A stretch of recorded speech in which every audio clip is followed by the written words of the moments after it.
Yangthang valley, যেটা সিকিমে অবস্থিত, উত্তর সিকিমে।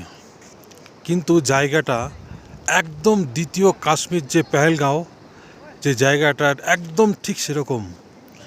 একদিকে পুরো পাহাড়, আরেকদিকে পুরো বরফের পাহাড়। এটা দেখা যাচ্ছে ওপরে পুরো বরফ জমে।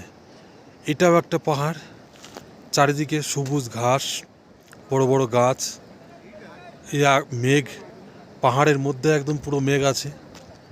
এটা একটা ছোট পাহাড়, কত বড় বড় গাছ, কত সুন্দর একদম। আর এই জায়গাটা কত চওড়া, একদিকে আস্তে আস্তে উঁচু হয়ে গেছে জায়গাটা, কত সুন্দর। একদম পুরো পেহেলগাঁও যে জায়গাটা, তার সঙ্গে এর পুরো মিল।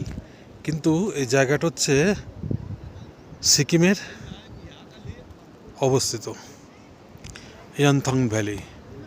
এদিকে পুরো মেঘ রয়েছে, মেঘের জন্যে এই পাহাড়টাকে ঠিক মতন দেখা যাচ্ছে না, পুরো ধোঁয়াশা মনে হচ্ছে।